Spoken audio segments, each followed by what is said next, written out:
et bienvenue à l'Académie du Web Design. Aujourd'hui, nous allons voir comment procéder à sa propre validation des données à partir d'un formulaire d'Elementor Pro.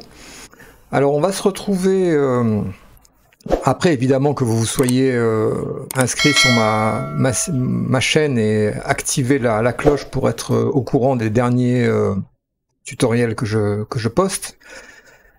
On va se retrouver sur mon back-office et je vais vous expliquer un petit peu le principe, en tout cas ce qu'on va faire de façon à pouvoir régler un problème qui est récurrent. Alors le problème qui est récurrent est le suivant. On a sur une page sous Elementor inséré un formulaire d'Elementor Pro, donc c'est celui-ci, hein. Voilà, donc là on va donc créer les différents champs qui constituent ce formulaire. Alors je vais repartir de zéro. Voilà, donc on va faire un champ qu'on va appeler de type texte par exemple, avec message, ou même quantité. Alors entrez votre quantité, imaginons que ce soit dans le cadre d'une commande qu'on recevrait par email par exemple. Voilà, donc dans la partie avancée du champ quantité, on va appeler cet ID quantité, voilà. Au passage, je vous montre que Elementor Pro génère un shortcode qu'on pourra récupérer dans les actions après envoi de façon à l'insérer dans un email par exemple, hein. Donc c'est relativement facile comme système. Donc là je mets à jour ma page et alors je vais juste changer deux éléments. Le bouton Submit, on va l'appeler non pas send mais envoyer, et puis ne pas oublier dans les options additionnelles ici dans les custom messages de mettre les messages, les traduire en français, hein. Donc le formulaire a bien été envoyé, une erreur est survenue, ce champ est obligatoire. Et une erreur, on va remettre la même chose, est survenue. Merci de réessayer ultérieurement. Voilà. Ultérieurement avec un accent grave. Voilà, donc là c'est fait. Je mets à jour mon formulaire. Je prévisualise le formulaire sur mon site. Et donc je peux rentrer une quantité 10. Je fais envoyer. Et là donc... voilà, le formulaire va être procédé. Bon là j'ai pas d'action après envoi, mais globalement l'idée ça serait de dire ok, mais moi par exemple je voudrais limiter la quantité entre 1 et 10. Comment si je mets 15 000, ça va marcher de la même façon. Donc on va voir comment est-ce qu'on peut réaliser ça, et ça va passer par la validation, notamment par les actions, ce qu'on a vu hein, dans les tutoriels précédents. Alors pour ce faire, on va récupérer donc dans la documentation Elementor, on va retourner sur les crochets, et là on va voir que dans le cas de la validation de formulaire, on a un ensemble de crochets qui sont disponibles sous Elementor Pro. Alors on a deux crochets principaux. On a le hook Elementor Pro /form/validation, qui est un hook général, c'est-à-dire qu'on va pouvoir l'utiliser pour traiter n'importe quel champ du formulaire. Et ensuite on a un deuxième hook qui lui est plus spécialisé, qui est validation / et le type de champ qu'on va vouloir valider. Donc là on mettra par exemple, est-ce que c'est un champ date, un champ texte, un champ email, un champ téléphone. Donc on mettra les deux. Alors nous on va voir dans un premier temps la validation globale, donc qui est celle-ci. Donc je vous l'ai mise ici dans le... Alors vous le retrouverez ce code sur la documentation de developer.elementor.com/docs/hooks. Hein, vous la retrouverez très facilement là-dessus. Alors sur cette validation, on va la voir ici et je vais vous expliquer comment elle fonctionne. Voilà, donc c'est cette validation là.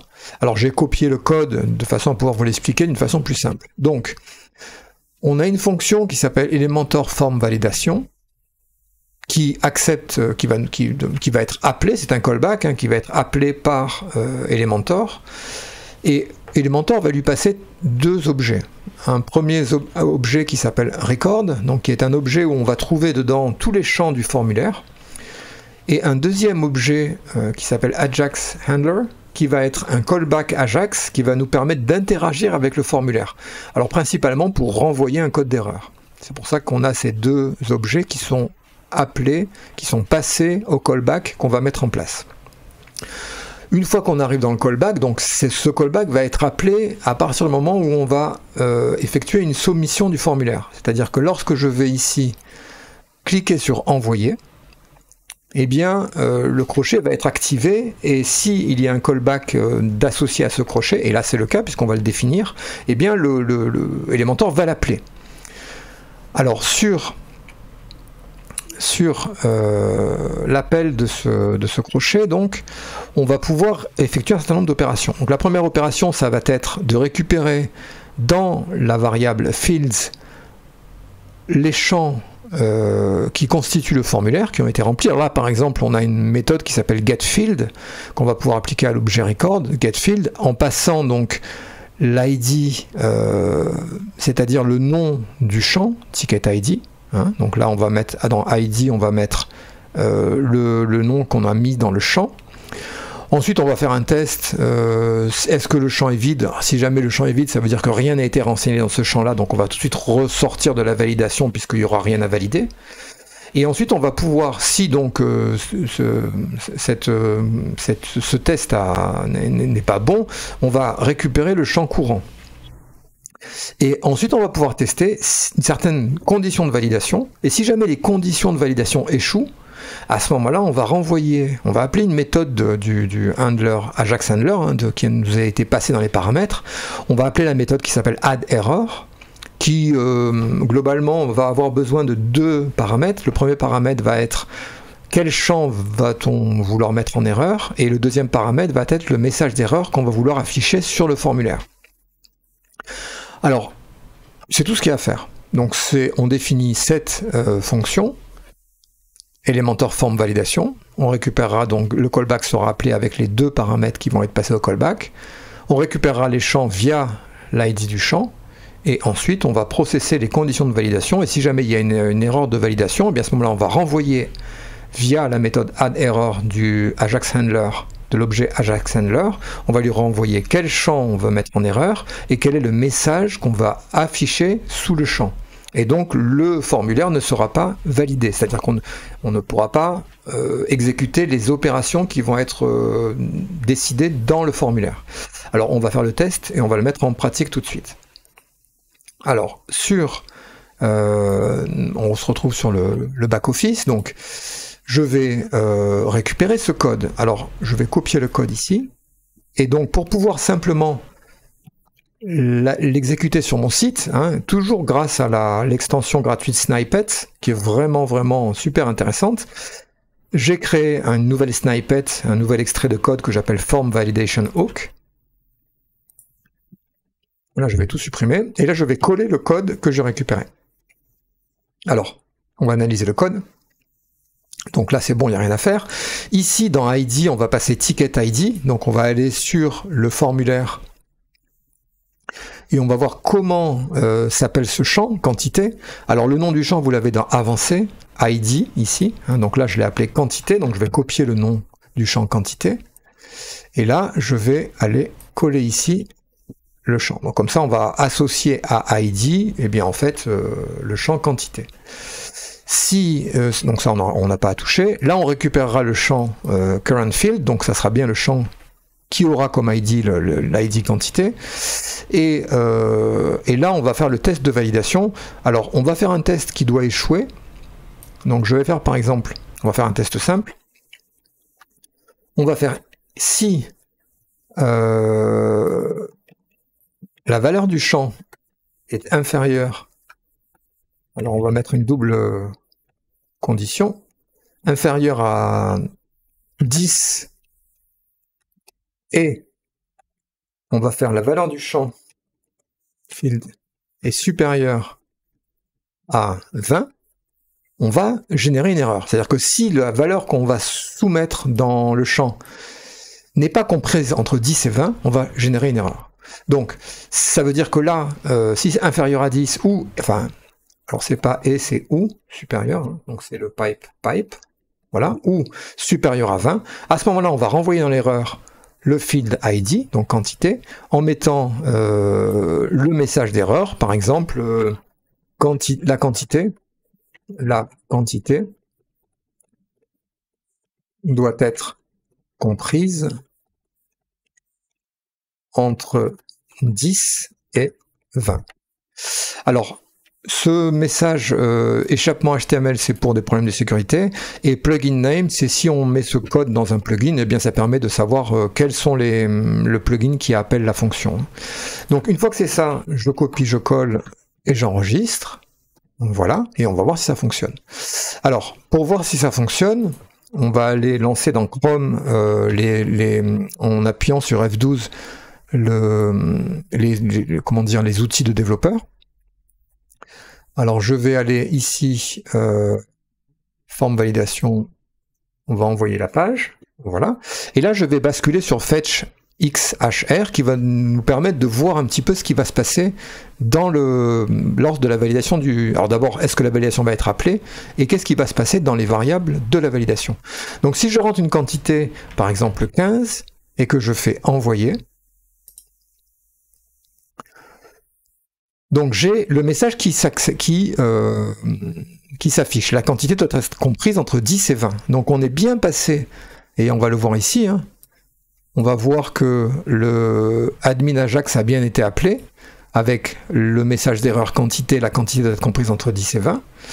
Alors on va voir ce qui ne va pas.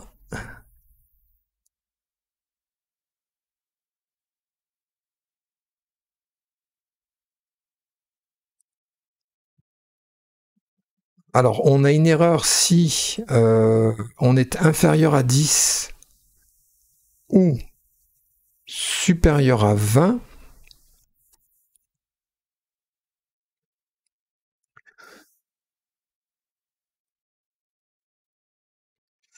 Alors là, c'est logique, hein, puisque en fait, le field, c'est un tableau, et pour accéder à la valeur qui a été renseignée dans ce champ particulier, il faut qu'on appelle field en lui passant c'est un tableau associatif value.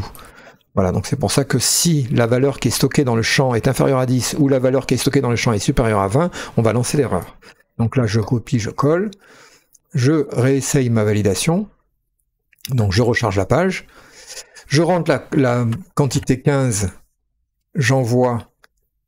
Donc là, tout se passe bien. Alors bon, après, il y a des erreurs, mais parce que j'ai pas fait les actions après envoi, mais on n'est pas passé dans le callback, on est passé dans la bonne validation. Si jamais je rentre une quantité supérieure à 20, par exemple 150, et je fais envoyer, hop, on a bien l'erreur, la quantité doit être comprise entre 10 et 20. Donc, si je fais la quantité 5, par exemple, envoyer, hop, la quantité doit être comprise entre 10 et 20. Donc là, on a bien des appels successifs, et d'ailleurs, si on regarde, on a bien l'erreur qui s'achemine via le callback Ajax, ici, avec les erreurs qui sont bien traitées par le Custom Validation Handler, un Custom Validation Callback. Donc, cet exemple-là montre comment valider, personnaliser, faire des opérations, on peut faire n'importe quoi avec ça. C'est de la validation personnalisée, on en a toujours besoin en fait, hein, donc pas besoin de passer par des extensions particulières, pas besoin de mettre en place un système très compliqué, simplement en analysant les différents éléments qu'on a à notre disposition, et notamment en allant sur le site des Dev Elementor pour récupérer les différentes informations, on peut procéder à une validation manuelle très simplement. Si vous avez des questions, c'est dans les commentaires. Je vous remercie pour avoir suivi ce tutoriel et je vous dis à bientôt pour un nouveau tutoriel de l'Académie du Web Design.